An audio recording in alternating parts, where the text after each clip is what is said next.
예, 안녕하세요. 새물결리학사의 유창식 회장입니다.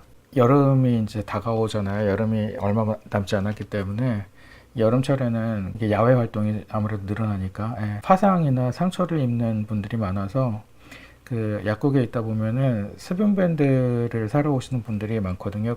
특히 그러니까 흔히 메디폼이라고 많이들 말씀하시는 사용법을 잘 모르시는 분들이 많아요. 그래서 이제 어떻게 골라야 되는지를 굉장히 많이 망설이시고, 그래서 저도 굉장히 자주 이렇게 사용법에 대해서 설명을 드리거나 골라드리게 되는 경우가 많이 있는데, 이 종류가 굉장히 다양하거든요, 수분밴드가. 그래서 어떤 상처에는 어떤 종류를 선택을 하는 게 더 좋다든가 이런 것들을 직접 보여드리면서 설명을 하는 게 좋아서, 사실은 저희가 이걸 캠코더로 다 찍었었는데 음질이 너무 안 좋아서 그래서 다른 이사님들하고 같이 녹화했던 거를 한 1시간 반 정도 녹화한 거를 다 포기하고 제가 그냥 혼자 녹음을 하게 됐습니다.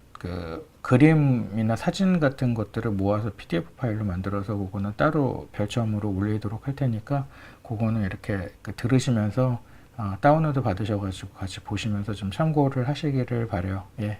그렇게 해서 좀 수면밴드 고르고 상처 치료하는데 좀 많이 도움이 되십사 하고 이번 에피소드를 그렇게 진행을 하려고 합니다. 일단 새물결리학사회를 소개하자면 저희는 전문성을 바탕으로 신뢰받는 약사, 국민 건강에 기여하는 약사가 되자는 모토로 활동을 하고 있습니다. 오늘 내용을 전해드리면서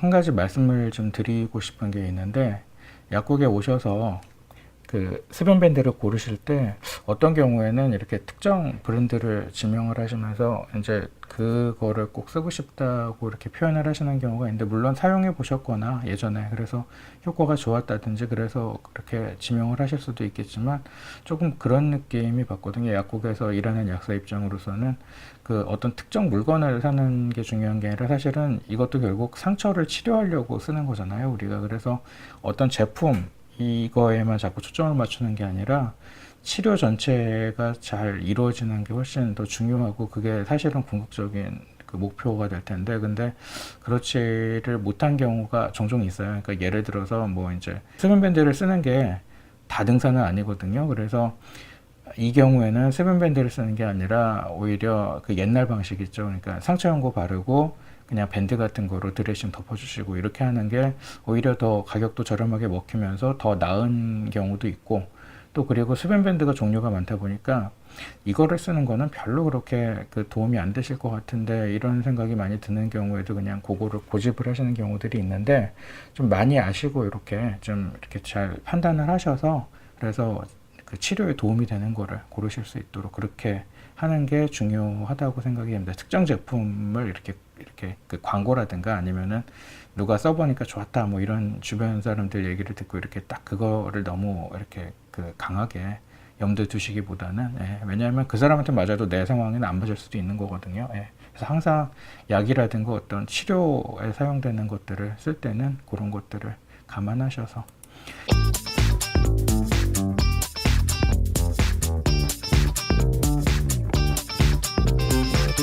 자, 일반적인 상처에 대해서 조금 생각을 해보면요. 그러니까 찔리는 상처 같은 게 있고, 이걸 창상이라고 하죠. 그 다음에 베이는 상처가 있고, 자상이 있고, 그 다음에 찰과상이라고 해서 넘어지거나 이제 쓸리거나 이래서 까지는 상처가 있죠. 이렇게 베인 상처, 찔린 상처, 까진 상처 이런 것들이 보통 우리가 겪는 일반적인 상처일 텐데,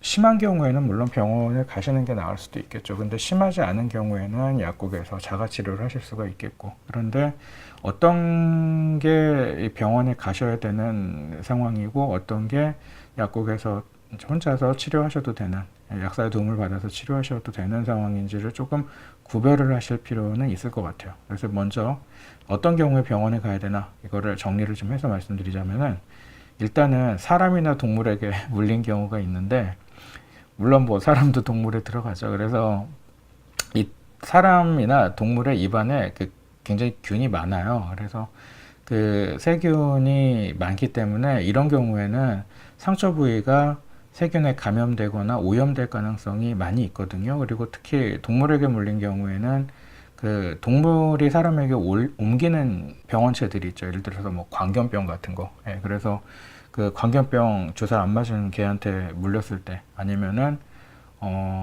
그 저기 특히 뭐 개가 꼭 아니더라도 산짐승들도 광견병 바이러스를 가지고 있는 경우들이 있거든요. 뭐 이제 너구리 종류라든지 박쥐 같은 것도 광견병 바이러스를 갖고 있다고 제가 이제 본 적이 있는데, 그래서 그런 이제 산동물들에게 물렸을 때에도 요거는 한번 병원에 가보시는 걸 고려를 하는 게, 제법 깊이 물렸다고 하면은 좋을 것 같고요. 얼마 전에도 그 한일관이라는 오래된 음식점 있죠. 냉면으로 유명한. 근데 그 집에 그 여사장님이 두 분이세요. 이제 제가 알기로는 자매 사이신데, 근데 그 공동대표 중에 한 분이 자기 집 아파트 엘리베이터에서 그 이웃이 기르는 개한테 물려가지고, 근데 이 녹농균 감염으로 돌아가신 적도 있잖아요. 그래서 그 특히 동물에게 물린 경우에는 감염이 되기 쉽기 때문에 그런 것들을 좀 생각을 해보셔야 되고, 그 다음에 면역력이 떨어진 사람들이 있죠. 특히 당뇨가 있다든가 아니면은 연세가 많으시다든가 이런 분들은 면역력이 떨어져 있을 수가 있기 때문에 그 고려를 한번 해보실 필요가 있고요. 그 다음에 특히 피부만 손상된 거는 뭐 일반적으로는 심한 상처가 아니겠죠. 그런데 근육이나 뼈까지 이 손상이 미친 경우에는 요거는 한번 병원에 가보시는 게 좋아요. 예, 그래서 그 베었을 때 이게 벌어져 가지고 다시 안 아무는 경우가 있거든요. 그러니까 베인 자리가 이렇게 벌어져 가지고, 원래는 이게 상처가 깊지 않으면은 자기들끼리 다시 붙어야 되잖아요. 붙어서 아물어야 되는데 이게 벌어진 채로 서로 붙지 않는 경우가 있어요. 그래서 이런 경우에도 병원 가서 꿰매든지, 이런 강제로 꿰매주면은 더 빨리 아물죠. 자기들끼리 붙으니까. 그렇게 하는 걸 고려를 해봐야 되기 때문에, 상처 부위가 지그재그 모양으로 찢겼다든가 이러면은 또 그 잘 서로 붙지를 못하거든요. 아니면은 이렇게 너덜너덜해진 살점이, 이런 상처들도 병원에서 봉합을 하거나 이렇게 처치를 좀 받을 필요가 있습니다. 그래서 이런 것들도 병원 진료를 고려를 해보셔야 되고, 그 다음에 봉화지겸이라는 게 있어요. 이 봉화지겸이라는 게 연조직 감염의 일종인데, 봉화지겸의 징후를 나타내는 5가지: 붓는 거, 그 다음에 그 뜨끈뜨끈하게 그 부위가 열이 나는 거예요. 근데 가벼울 때는 그 부위에만 열이 나고, 조금 심하게 감염이 된 경우에는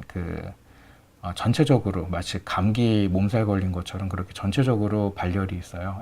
그렇든지 그 부위에 통증이 있든지, 그 부위에 좀 제법 심한 통증이 있는 거죠. 그 다음에 붉게 변하면서 고름이 잡히든지 이런 징후가 있으면은 봉화지겸을 의심을 해보셔야 되는데, 보통 뭐 가벼운 상처들에서는 이런 것들이 나타나지 않죠. 근데 특히 뚜렷하게 그 부위가 좀 넓게 부으면서 뜨끈뜨끈하게 열이 나고 그 염증이 좀 깊은 데까지 있는 것 같다, 이러면은 요거는 봉화지겸을 의심을 해보셔야 돼요. 이게 그 운이 나쁘면은 폐혈증이 될 수도 있기 때문에, 세균이 번식을 해서 그 보통은 상처가 나면은 그 피부에만 세균이 감염되거든요. 그런데 이게 더 깊은 쪽으로 뭐 근육이라든가 이런 더 그 혈관을 타고 더 깊은 쪽으로 감염이 돼서 염증 부위가 넓게 번지는 거기 때문에, 그 운이 나쁠 경우에는 이게 이제 혈액중으로 균이 들어가가지고 폐혈증이 될 수가 있죠. 그래서 봉화지겸인 경우에는 병원을 가보셔야 되는데, 그 얼마 전에 그 홍보이사님이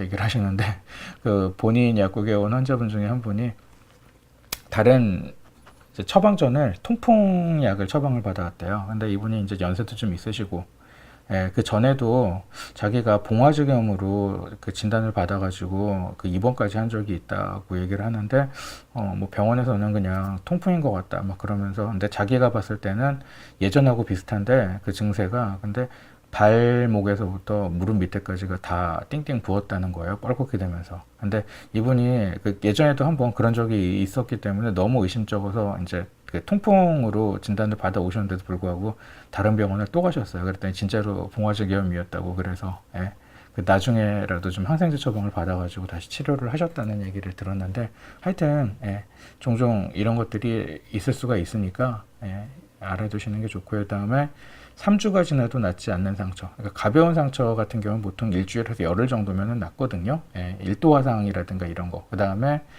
그 중간 정도 상처, 그러니까 2도 화상 가벼운 거 이런 것들도 한 2주, 3주 정도면은 보통 치료가 되는 게 그 일반적이기 때문에 3주가 지났는데도 차도가 없다 상처가 이러면 이거는 그 뭔가 그 병원에 가봐야 되는 사인이라고 볼 수가 있습니다. 그래서 이런 것들은 좀 이제 그 자가 치료보다는 병원 진료를 받는 게 적합하겠고요.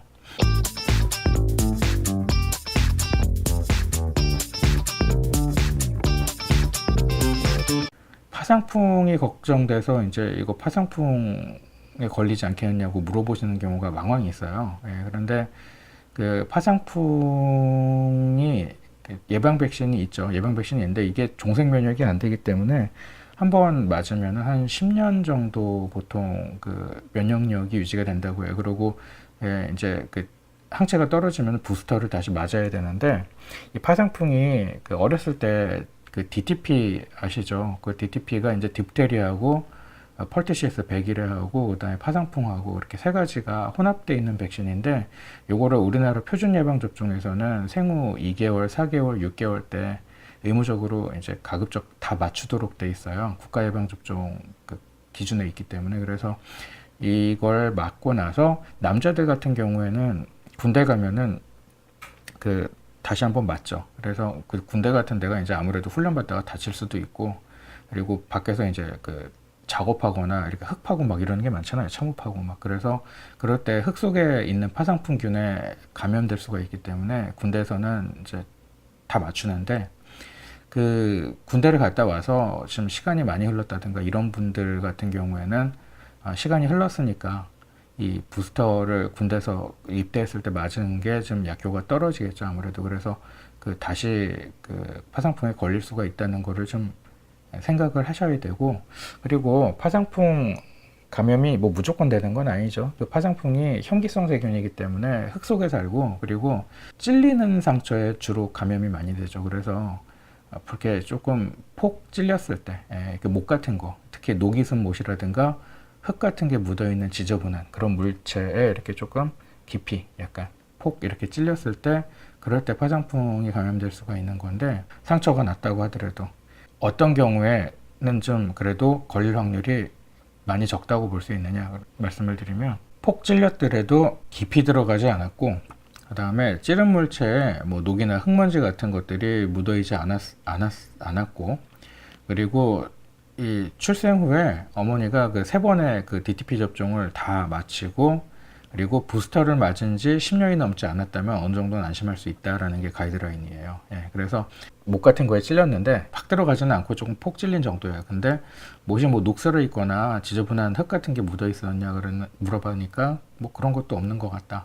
그리고 어렸을 때 예방접종 잘 맞았나 3번 다. 그래서 잘 맞았다. 그리고 군대에서 이렇게 군대라든가 아니면 뭐 꼭 군대가 아니더라도 그 추가로 파상풍 예방 주사를 맞은 지 10년이 넘지 않았다. 이렇게 얘기를 할 경우에는 어느 정도는 파상풍에 걸릴 확률이 좀 낮다고 볼 수가 있다는 거죠. 근데 그렇지 않은 경우가 있죠. 그러니까 만약에 그 조금 깊이 찔렸는데 그 찌른 물체가 뭐 녹이나 흙먼지 같은 게 묻어 있었다든지 그다음에 자기는 태어나가지고 예방접종을 좀 어떤 피치모철 사정으로 제대로 잘 못 맞았다든지 아니면 예방접종을 어렸을 때 3번은 했는데 그 뒤로는 근래 최근 10년 안에는 맞은 적이 없다든가 이럴 때는 좀 위험하다고 볼 수 있죠. 그래서 그 병원에 가서 그러면은 이제 얘기를 하면은 바로 파상풍 그 부스터를 맞춰 주거든요. 그래서 그 파상풍이 그 발병하는 데는 시간이 걸리기 때문에 시간이 좀 있어요. 그래서 다친 직후에 그렇게 가서 맞으면은 예후가 그래도 훨씬 좋은 편이고 그리고 뭐 파상풍 주사가 뭐 몇만 원 하지 않으니까 그래서 정 걱정되시면 맞는 게 좋겠고요.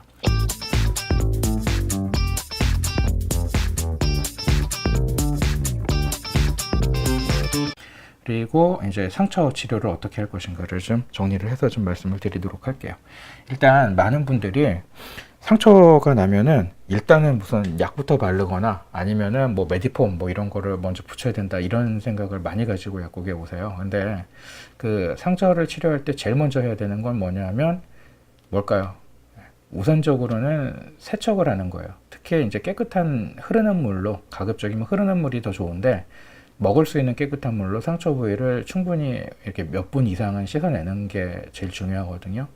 그 이유가 있어요. 왜 그러냐면은 이 상처라는 게 이 피부라는 우리 몸의 방어막이 있잖아요. 예, 이 정상적인 피부는 세균이 못 뚫고 들어가죠. 피부 자체가 하나의 방어막이기 때문에 이 우리 몸의 피부에는 다 균이 살고 있지만 이 세균들이 우리 몸 안으로 침입을 못 한단 말이에요. 그런데 상처라는 거는 이 피부라는 방어막에 구멍이 뚫린 거잖아요. 그래서 그때부터는 밖에 있는 세균들이 우리 몸으로 들어올 수가 있게 됩니다. 그래서 이 피부에 상처가 난 즉시 그 부분에 사는 균들이 번식을 하기 시작한다고 보시면 되거든요. 그래서 이 세균들 입장에서는 어떻게 하려고 하냐면은 이 상처가 빨리 아물면은 자기들이 거기서 번식하고 우리 몸속으로 들어오게 좋을까요, 나쁠까요? 별로 좋지 않겠죠. 그러니까 어떻게든 이 상처가 빨리 아무는 거를 방해를 해요. 그래서 세균이 거기에 있으면은 상처가 잘 안 아물어요. 그래서 우리가 그 상처 연고를 바르는 이유도 상처 연고가 다 항생제가 들어있는 거거든요. 그래서 이 항생제를 그 상처 부위에 발라주면은 그 부위에 있는 세균들을 죽이게 되는데 이 세균을 죽여서 살균을 해주면 상처 부위가 그렇지 않을 때보다 더 빨리 아물게 되는 거죠. 그렇기 때문에 그 항생제를 쓰는 게, 피부에 바르는 항생제를 쓰는 게 결과적으로는 빨리 상처가 치유되는데 도움을 많이 줍니다. 그래서 우리가 상처 연고를 발랐던 거죠. 그런데 기왕이면은 처음부터 이 상처 부위에 묻어있는 균을 흐르는 물로 씻어내면 더 좋겠죠. 그러고 나서 뭐 상처 연고를 바르든 수분변들을 붙이든 하면 더 좋겠죠. 그리고 이 상처 부위에는 또 세균 말고도 다칠 때 묻은 이물질 같은 거, 그러니까 예를 들어서 뭐 부딪혔다든가 아니면 바닥에 넘어졌다든가 하면은 바닥에 있는 흙먼지 같은 게 묻게 되잖아요. 그러면 이 이물질들이 또 손상된 피부가 재생되는 걸 방해를 해요. 그리고 또 다친 부위에 이렇게 그 손상된 피부 조직이 남아있을 거 하잖아요. 그러면은 이것들이 또 그 아무는 걸 방해하는 역할을 합니다. 그래서 가급적이면은 이물질도 같이 씻어내고, 그리고 조금씩 떨어져 나온 그 피부 조각들도 같이 이제 제거를 하는 그런 효과를 노리기 위해서 상처 부위를 흐르는 물에 씻어내라고 하는 거거든요. 그래서 이것이 이제 나중에는 아무는데 많이 도움이 되죠. 예.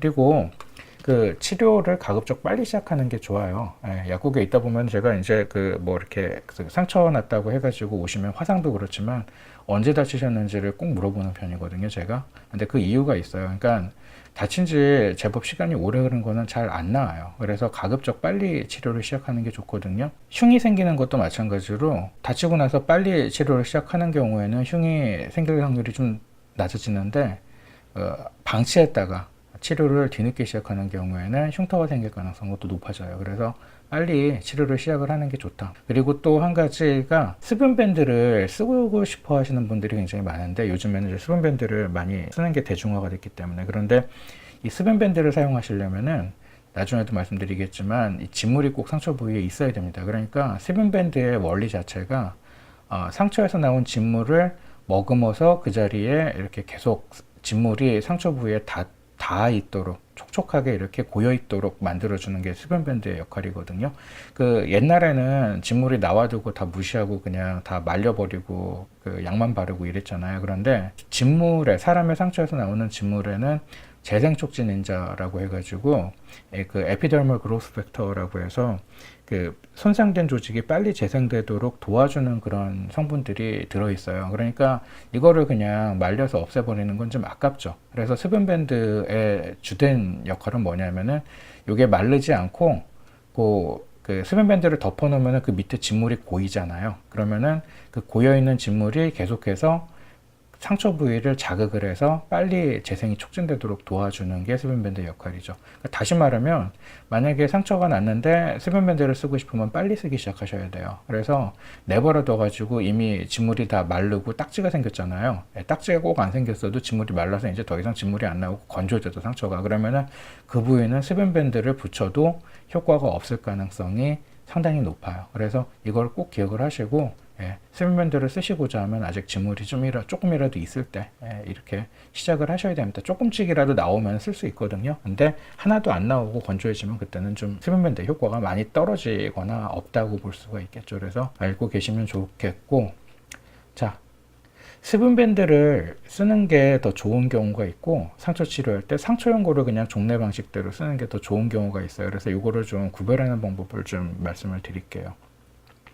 수분밴드를 쓰는 게 나은 경우는 이제 대표적으로는 어떤 경우가 있느냐, 이를테면 흉터가 생기면 곤란하다, 그리고 다친 지 얼마 되지 않아서 진물이 좀 있다, 이런 경우에는 수분밴드를 쓰면 좋습니다.